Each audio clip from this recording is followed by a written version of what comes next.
संबोधन के लिए पधारें।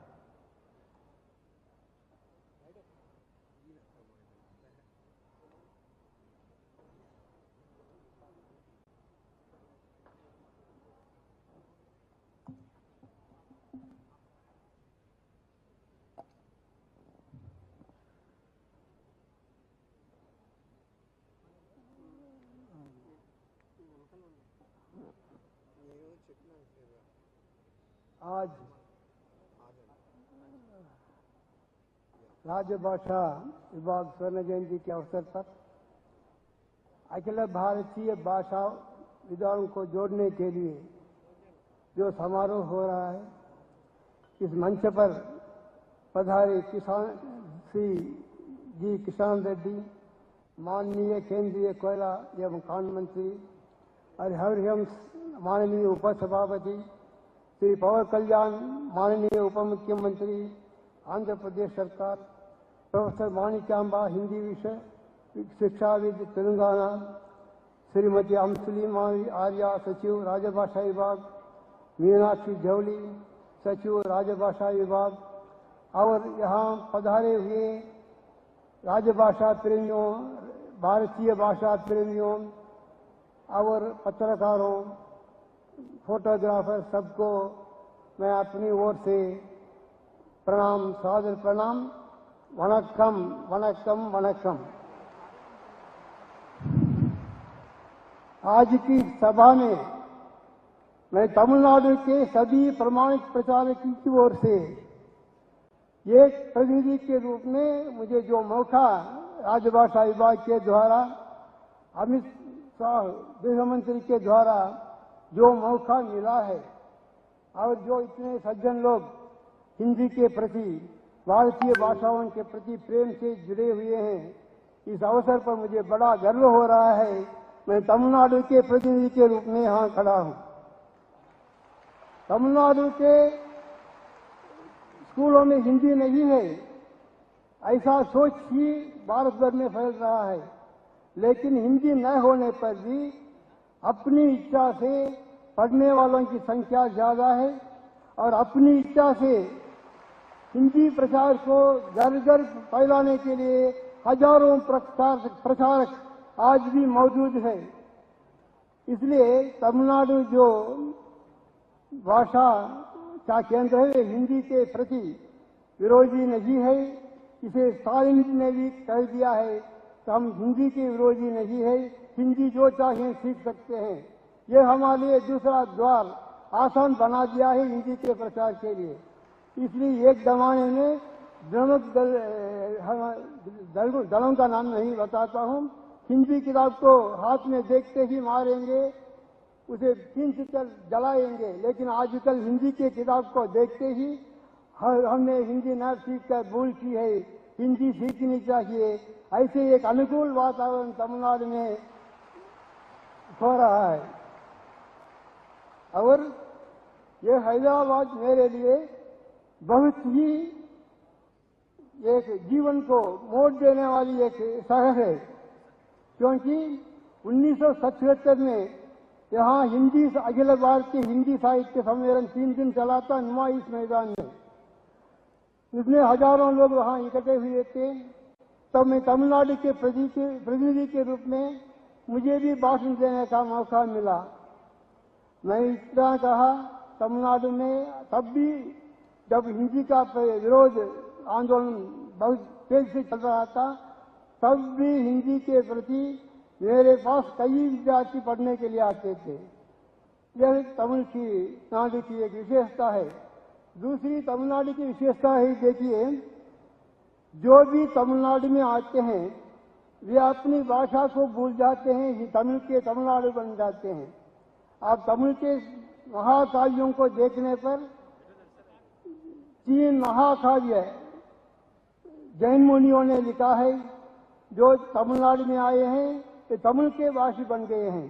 आज भी सौकापेट में किशोर चंद्र सोरडिया तमिल में डॉक्टरेट है, उनके समान तमिल में भाषण देने के लिए, तिरुकुरल में भाषण देने के लिए कोई नहीं है।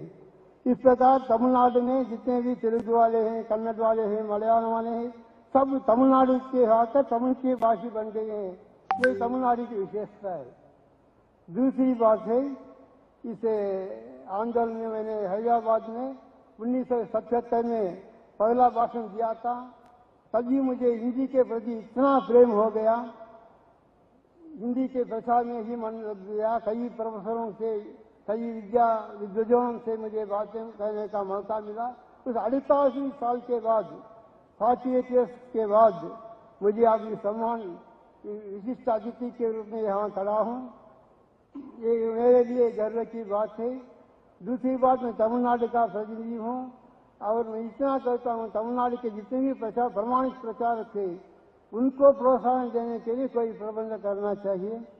तमिलनाडु की जनता को तमिल सीखने के लिए होना चाहिए। मेरा शहर पढ़नी है।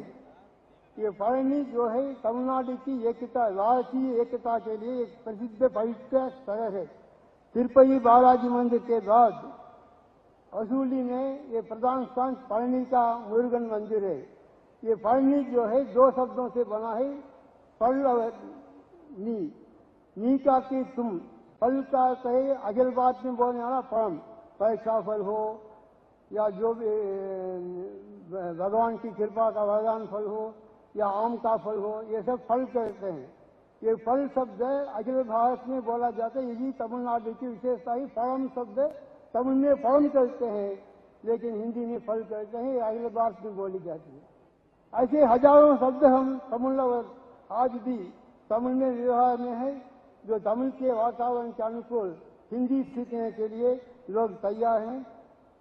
3 शब्द प्रधान है भारत में, सत्य करना है। जो भी कार्य उन्नति करना है, सत्य करना है। दूसरा अधिक कहते हैं, कम ही बोलते हैं तो हिंदी में कम कहते हैं। व्यवहार बोलते हैं, व्यवहार करते हैं, व्यवहार करते हैं। व्यापार करते हैं, व्यापार करते हैं। इस प्रकार भारतीय एकता के लिए गांधी जी के, विनोबा जी ऐसे एक महान थे जिन्होंने आज से हिमाचल पैदल चलकर हिंदी में ही भाषण किया था। ये अंग्रेजी जानते थे, पारंगत थे, लेकिन एक भी शब्द वे अंग्रेज में प्रयोग नहीं करते थे। और उनका एक उद्देश्य था, नागरी लिपि को अखिल भारतीय लिपि बनाना है। तेलुगु सीखना है तो नागरी लिपि में सीखेंगे, और तमिल सीखेंगे तो नागरी लिपि में सीखेंगे, क्योंकि तमिल में एक ही पा है। एक ही पा को लेकर तमिल बोलना मुश्किल है। फल भी वही है, फल भी वही है, भल भी वही है, भला भी वही है। ये 4 पा के लिए एक ही पा को लेकर हम सीखते हैं। ये नागरी लिपि के द्वारा सीखने पर बहुत आसान रहेगा। इस प्रकार भारतीय एकता के लिए एक संपर्क भाषा, राजभाषा की जरूरत है।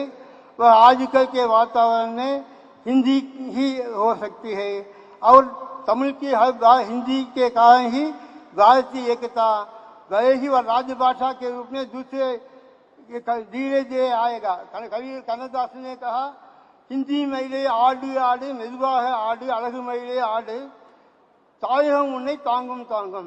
हे हिंदी मोर नाचो, धीरे धीरे नाचो, भारत भूमि तुमको अपनाएगी। ये कवि की भविष्यवाणी है।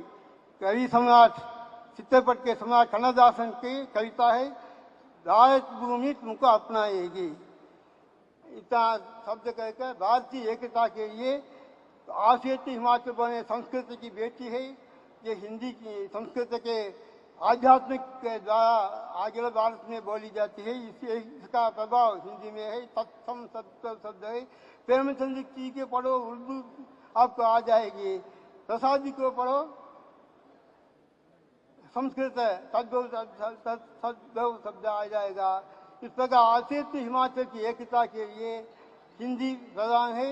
और हिंदी के जो जितने शब्द है, चित्रपट के द्वारा उर्दू शब्द और साहित्य के द्वारा सत्व शब्द हिंदी भारत की जोड़ने वाली एक भाषा के रूप में है।